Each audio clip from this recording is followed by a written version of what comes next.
And so this morning I'd like to share with you one of my own core stories. It's a story that doesn't rely on any of the theological language. It doesn't rely on words that we have to learn in seminary. It doesn't require you to be a reverend. And frankly, it's a story that cracks open the prolegomena, the John chapter 1 description of the Word and the Word's function.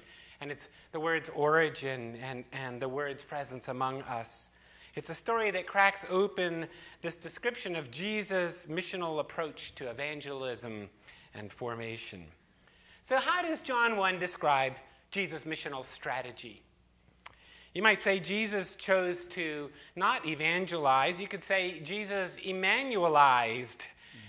Jesus chose to be God with us, Emmanuel. So I have a story that gets close to that choice. And it's a story from not too long ago when my wife and I moved to New England to care for grandparents. And I took on the position of being an executive director of an ambulance company that served 4 little Maine towns, mill towns. And I'd only been there a few months when a scene that would repeat itself many times over happened, where we had a multi-vehicle accident down the road, and all of our ambulances were gone, and everybody was fully engaged in caring for that one, when the dispatcher put out another call to say, we have this new one here, and we need everybody to go. And I was furious. I called her and said, how dare you put out a notice when you know we're already over the limit? We're already overtaxed. There's nobody else to send. She said, yeah, but I still have to let the need be known. So I said, well, okay, sorry. Send an ambulance, and I'll drive it for you. So sure enough, a few minutes later, the snow's piling higher and the traffic's getting slower, and an ambulance rolls up in front, and I jump in, drive, pull over the hill a few miles up the road, and sure enough, there were just cars scattered all over this intersection, pointing in every which direction, ambulances and fire trucks and personnel. It looked like an accident everywhere. And so we pull into the middle of it, and right in the center of it is this one little car, this little Dodge, accordioned from front end to back end. It was only 7 feet from the front bumper to the back bumper because it had gotten squished between 2 heavy vehicles. And in the middle is one of the town fathers, Bruce. No windows left in his car, completely smashed. No medic around, just us drivers and fire personnel. And Bruce is calling out of his window, still alive and alert, even though the steering wheel is embedded inside his chest and you can hardly see space for him to expand his lungs. And Bruce is calling out, when are you going to get me out of here? When are you going to get me out of here? And we're standing there lined up in front of him because there's just nothing we can do until they get the jaws of life started. And they've been working on it for 20 minutes and they can't get it started. And about that time, a paramedic pulls up and a basic pulls back from the hospital and shows up, and they start up remember those cell phones that are about like this tall with an antenna that goes up out of the huge thing, and they put it on speaker. It's bigger than our Bluetooth speakers we have today, huge speaker. We can all hear it. And the doc's coming on, and the doc says, well, give me a situation update, give me the vitals. We check Bruce, and he's fine, he looks good. And then we notice his eyelids are starting to droop a little bit more as time goes on. And he's still saying, when are you going to get me out of here? But it's getting fainter by the minute, just fainter. When are you going to get me out of here? Doc says, give me the vitals again. So we take the vitals, and you can tell he's going down. He's, as they say in EMS jargon, he's circling the drain. It's bad. And he's still asking, when are you going to get me out of here? And so right at that moment, as the doc is asking for that last set of vitals, this loud engine starts up about 5 feet away. They finally got the jaws of life started. And right after that, the big metal saw starts up, these really loud 2-cycle engines. And the doctor yelled, I don't know if he knew or not, but he yells out, what's that sound? And we explained to him, it's the jaws of life. And he said, stop, I want silence. Well, it took a little while because we had to go like this to the fire chief who's not used to being told what to do on an accident scene like this. Now the medic has to go around to him and say, no, the doc is in charge, and he says he wants silence, so shut it off. A couple minutes go by, and they finally get it all silent, and the doc says, stop everything. And then he says, there has to be a better way. Well, I was new to the industry, just moved from Atlanta. I had no idea about wilderness EMS. I had no idea that they knew that if they cut Bruce out of the car, he might make it for 4 minutes, and they had a 25-minute commute. that the car was literally holding him together while we figured out what to do. We had no idea that the steering wheel was actually embedded in him as his salvation. There was no moving Bruce in that moment. The doc knew, the medic knew, the fire department and I, we had no idea.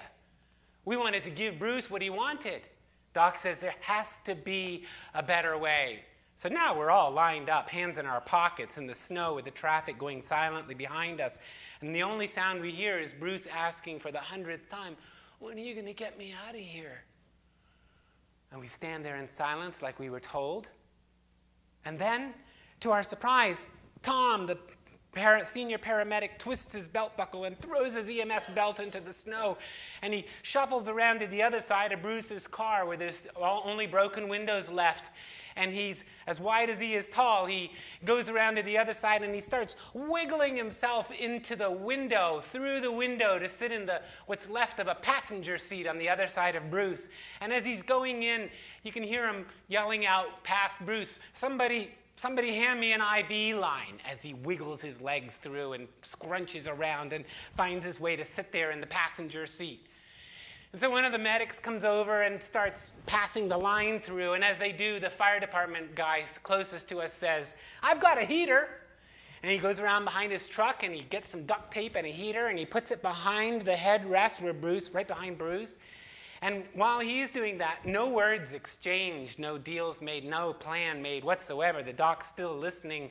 Two of the fire department guys go around to the back of their truck and they pull out this giant roll of saran wrap.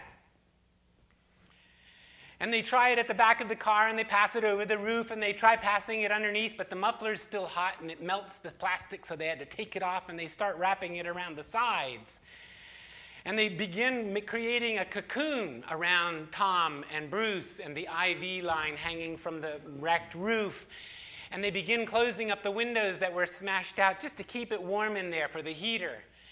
And by then, the photographers are showing up. And the last shot they took, looking past the window where Tom's holding up the IV line and starting a needle, the last shot they take, looking past Bruce, looks actually out through the car, the other side.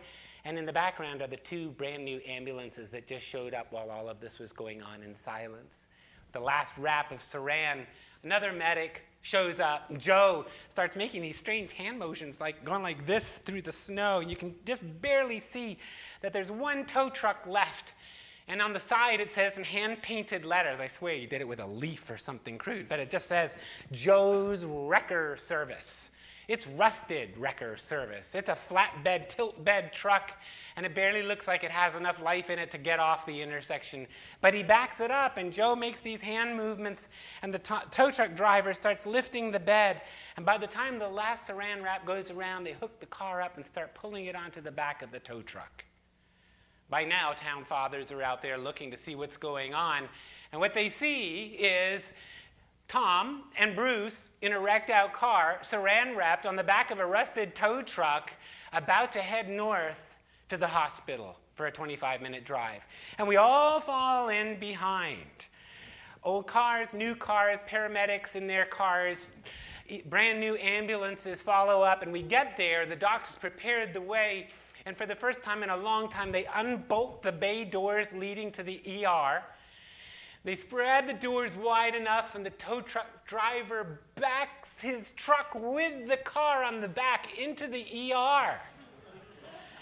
And for the first time anyone can remember, the doc begins surgery inside Bruce's car while they're cutting it away around him, and secures the artery that's been bleeding out inside him so that they can lift him out of the car with metal everywhere, metal filings, pieces of car, just total demolition derby in the ER. They lift him out, they put him on the gurney, they finish surgery in a sterilized suite, and Bruce is alive. Bruce is alive. Can I tell you that Bruce actually outlived one of the paramedics that served him that day, who was younger than he is? Bruce is alive. And I share with you this story because the fallout that came from hauling Bruce to the hospital on the back of a rusted tow truck when we could have used an ambulance and stuck with protocol. The fallout was horrible. We lost our licensure. Our insurance was provisional. We had to go on a provisional license. We had to go through state, regional hearings on the huge question was, if we allow this, what's next?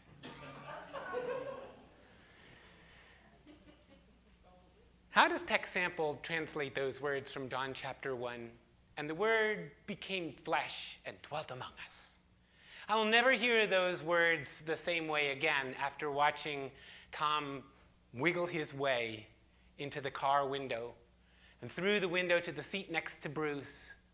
I'll never hear them again when I remember a few weeks later we interviewed Bruce once he got back home again. He was in recovery, and I took Tom and the medics with me, and we asked Bruce what was it like, and he said, I really can't remember a whole lot. As you know, I was unconscious, and we were really worried for you, Bruce. We're so glad you're alive. And he said, yeah, I had this strange thing happen. As soon as I closed my eyes and I lost consciousness, this angel came to me, big, bright, white presence, started speaking in my ear. Bruce, don't give up. Bruce, you're going to make it. It's going to be okay. We were silent. Tom jumps up off the sofa next to Bruce and he says, that was no angel, that was me. I was so afraid you were going to die on the way to the hospital, and how would I explain it to our insurance company that we had you in the back of a rusted tow truck? That was me. He says, you were an angel. I'll never hear those words again. The Word became flesh and pitched tent among us.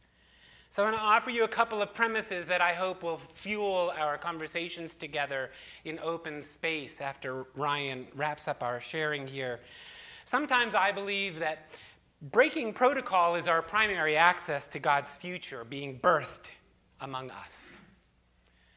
We began measuring everything differently after that moment there in Maine.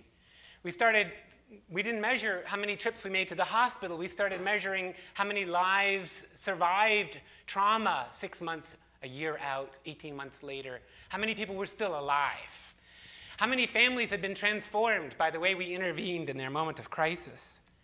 In interviews, Tom explained to us that he had no plan, that frankly it was only his love for Bruce. They'd known each other since childhood. It was his love for Bruce that motivated him to crawl into that car. I want to say, sometimes I think going to church gets in the way of the transformation. Sometimes we send people off to church and they'll never make it there because church is not their thing. Sometimes we say, if you just get them in the back of the ambulance, we could save them. Or at least our protocol tells us that's the way to deal with it. So I have some questions, and Ryan has them on a screen for us to linger with here. How do we prepare leaders to be present to the uncertainty that Spirit calls all of us to face in our times? How do we prepare leaders to stand in front of Bruce and not give Bruce what he wants, but to be still and know that there has to be a better way? How do we teach our leaders the disciplines that doctor lived into, where he needed to know what was going on and offer his very best, but at the same time not tell them exactly how to respond to Spirit's leadership in that moment? And here's another one. What does it look like to pitch tent out in the world for the sake of love, even when the church finds this offensive or worse, pointless and unsustainable? What does it mean to be a tent-pitching community that is organized around belovedness rather than sustainability or vitality or missional ethos, as all those terms are being misused today? And how do we learn to receive the gifts of the loyal dissident? Tom put his career on the line. Tom said, for the love of Bruce, that can all wait. Tom had definite choices. He could have stuck with protocol and said, sorry, Bruce, we got to get you in that ambulance. It's the prescribed method of grace. Diana Butler-Bass stood with us a year ago in an ecumenical gathering much like this in Chicago, and she asked us, what are you willing to give up for the sake of the future? Several of us stood up and we said, well, Diana, we think that's only half the question. We can't engage it. We'd rather that you would ask, what vision of our shared future compels you to crawl into the broken out windows of our communities? What glimpses of the Spirit's dreams wake you up at night, calling from you your most persistent self? If you start with that, we're willing to give up a whole lot.